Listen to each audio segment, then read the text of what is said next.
Hello everyone. Today we are going to discuss about surface chemistry.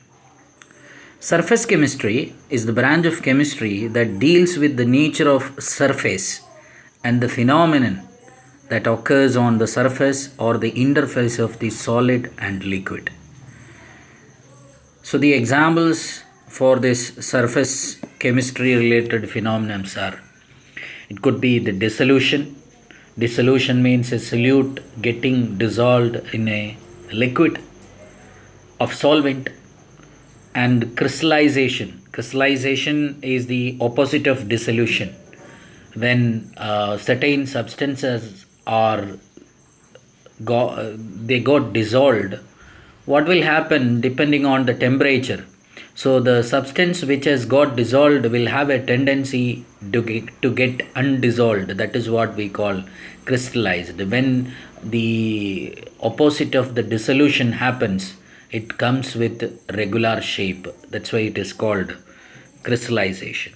The electrode process, on the surface of the electrode, the ionization can happen. The electrons will be removed, or the ions will be removed, or the electrons will be accepted by ions and will be deposited on the surface of electrode.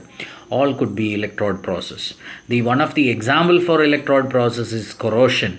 Corrosion is the absorption of moisture, absorption of oxygen on the surface of iron, and there will be certain electrochemical reaction happening on the surface of the metals. That's what we call corrosion. And heterogeneous catalysis, we are very familiar with the hydrogenation of alkenes, hydrogenation of alkynes, all those, and all this happens, the catalysis happens on the surface of the catalyst, and it is, of course, it is a adsorption phenomena.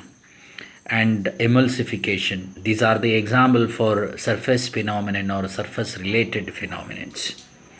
And in this chapter we are going to learn about the particular concept called adsorption, ADSOBSTION.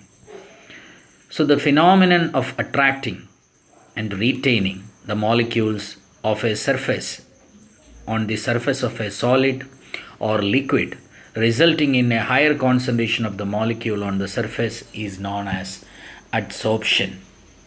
So adsorption, AD. The substance on the surface of which adsorption takes place is called adsorbent, while the substance thus adsorbed is called as adsorbate. And there is a process that is called, once the removal of the adsorbed substance from the surface is happening, that is called desorption. So here in this slide you have what is adsorption, you have what is adsorbent and what is adsorbate, and what is the reverse process of adsorption, that is desorption. You can better understand by looking at this diagram. So here the black part, this is what we call adsorbent, and those who get adsorbed is what we call adsorbate. And in this example, the molecules of oxygen are adsorbate, while the solid charcoal is the adsorbent. And actually, of course, it is the magnification of the size happened, the particle happened. So here this is charcoal and this is oxygen molecule. So oxygen is adsorbate, and the substance on which the adsorption happens is called adsorbent. And there is a special term, that is what we call occlusion.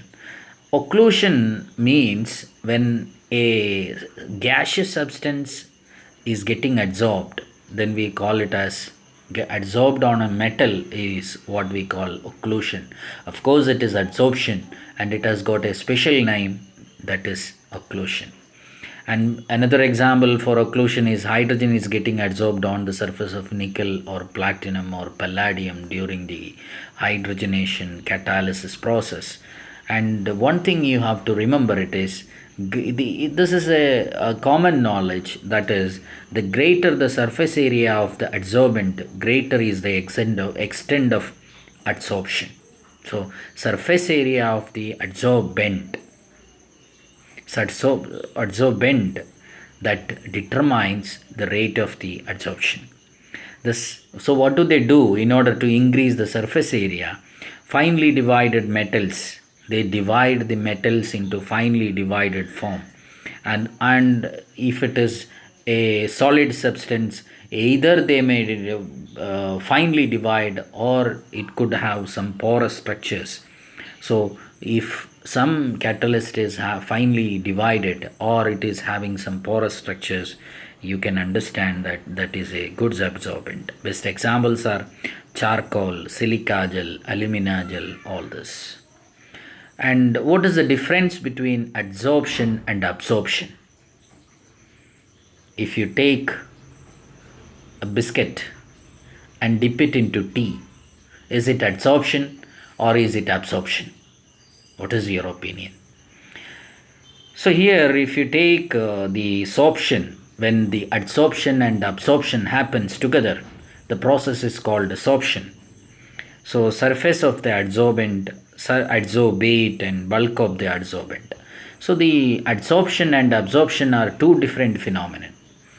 The term adsorption refers to the attraction of and the retention of the molecules of the substance only on the surface of the solid or liquid, while absorption refers to the passing of the substance through the surface into the bulk of the solid or liquid. So adsorption is a surface phenomenon, whereas absorption is a bulk phenomenon. Adsorption is a surface phenomenon, whereas absorption is a bulk phenomenon. You need to understand that. So what will happen if you dip a piece of biscuit into tea? Will it be absorption and will it be adsorption? It is actually sorption. First adsorption happens, after that absorption happens. And after some time, what will happen? That piece of biscuit which is under the surface of the tea will disappear. Okay, it's a interesting experience. Sorption, when adsorption and absorption occurs simultaneously, it is called sorption. What is the thermodynamic aspect of adsorption? So when we have to discuss certain concepts related to the thermodynamic backup, so we need to know what are the thermodynamic aspects of the adsorption. The adsorption always happens decrease in enthalpy. So wherever the attraction develop, there will be the release of energy. Wherever be the release of energy, that will be accompanied by decrease in enthalpy. And before getting adsorbed, the molecules are free to move. Once it is getting adsorbed, the molecules are no more free to move. So there will be a decrease in entropy too. So we can represent it like this. Delta H is negative, delta S is negative, and of course when the process that is happens spontaneously, there are two driving forces. One is the free energy, the other one is electrode potential. Here we are talking about the free energy. Free energy is negative because the surface phenomenon, this adsorption, it is a spontaneous process. So when we look at the Gibbs equation, you can see that delta G is equal to delta H minus T delta S. As for the process of its absorption, it is actually adsorption. Minus T delta S is positive according to the previous discussion. When delta H is equal to T delta S, delta G is equal to 0. So the reaction is at equilibrium. As the adsorption is getting progressed, what will happen is, of course, you can't expect entropy to be such a positive value. So what will happen? The delta H becomes less and less negative as the adsorption become progress and attain equilibrium. There the delta G will be equal to 0. And what are the types of adsorption? There are two types of adsorption. Adsorption of gases and solid can be two types. One is physical adsorption or the other one is chemical adsorption. Physical adsorption or physisorption is due to van der Waals force, so it is again called van der Waals adsorption. When the gas molecules or atoms are held to the surface of the solid by weak van der Waals force, then it is called physical adsorption. So when the adsorption happens by weak van der Waals force of attraction, it is called physical adsorption or physisorption. Adsorption of dihydrogen on the surface of finely divided platinum. It's not there is no chemical bond between hydrogen and platinum. There is only weak van der Waals force. Then it is called physisorption. Chemical adsorption. Chemical adsorption or the chemisorption is defined as the phenomenon that occurs when the gaseous molecules or atoms are held to the surface of a solid by chemical bonds. If there is a chemical bond between the adsorbate and adsorbent, then it is called chemical adsorption or chemisorption. The chemical bond can be ionic or covalent in nature. So the take home it is there are two type of adsorption. One is physisorption, the other one is chemisorption. In case of physisorption, the attractive force is just weak van der Waals force, whereas chemisorption there is a chemical bond. A chemical bond could be ionic or a covalent bond, as we know. So the chemisorption also could be due to the ionic force or could be due to the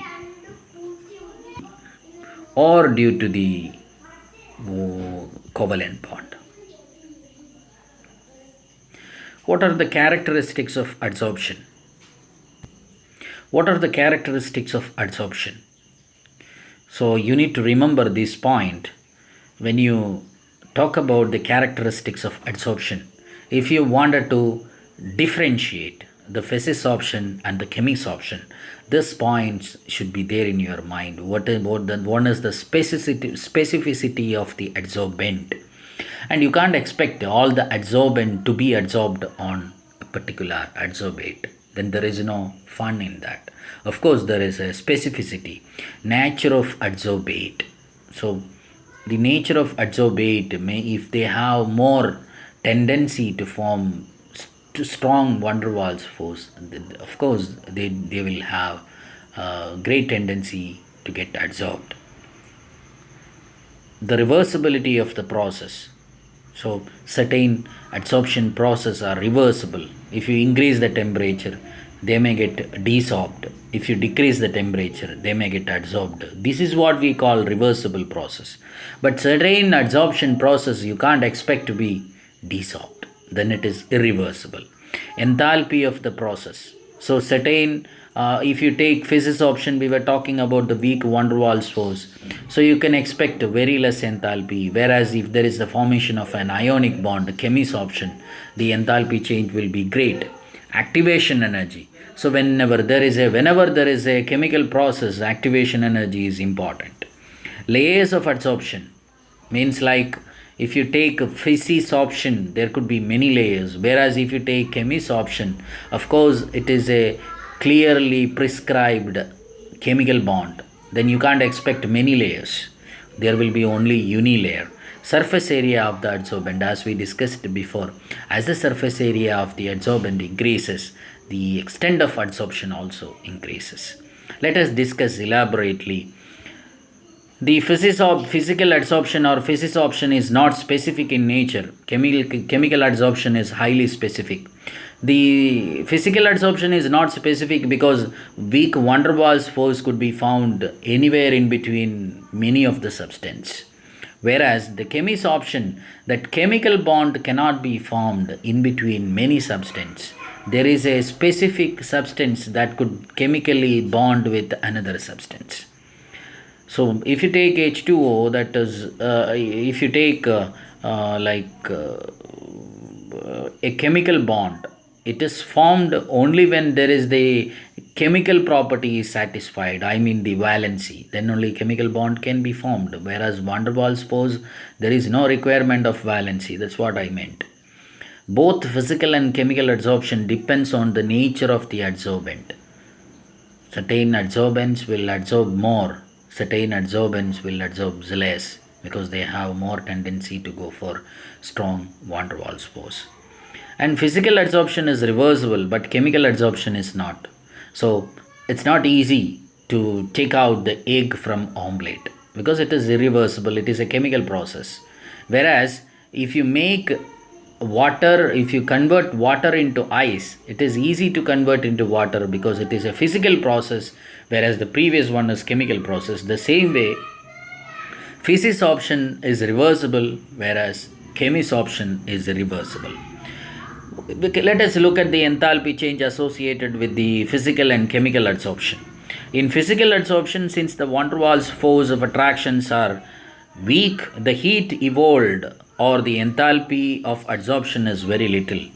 So it could be somewhere around 20 or 40 kilojoules per mole. Whereas if you take a chemical adsorption, it is an exothermic process. However, in the chemical adsorption, the surface compounds form and the force involved are similar to the chemical bond. Thus, relatively high amount of heat is evolved, about 80 to 240 kilojoules per mole.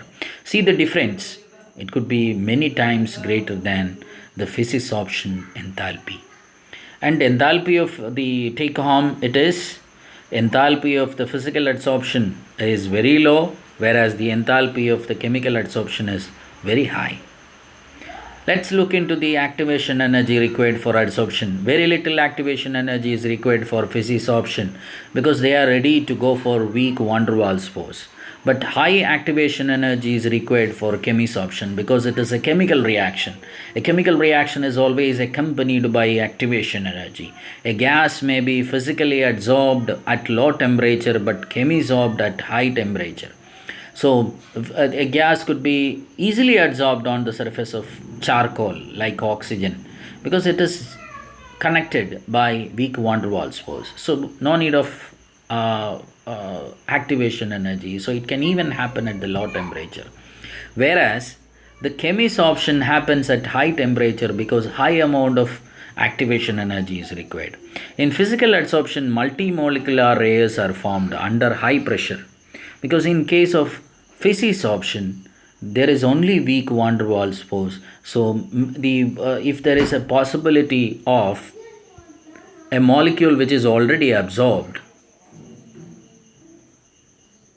on a particular adsorbent, it can even attract many more molecules, so many layers could be formed.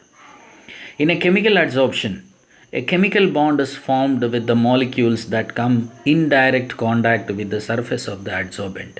Hence, because the molecules which is getting attached will be forming a chemical bond with the surface molecules. So only the molecules or atoms. So the connection will be between the atoms. It cannot be extended to many more layers. So chemical bond is very specific and they can only form a unimolecular layer. And physical and chemical adsorption increases with the increase in the surface area of the adsorbent. Of course, if more area is there, more number of molecule could be occupied. So, the rate of the chemisorption and physisorption both increases by increasing the surface area of the adsorbent. You can look at this table and you can extract the difference between the physisorption and chemisorption easily. Please go through these slides. So, it is you can easily understand what are the difference between the physisorption and chemisorption. For the university exams, many times it is asked.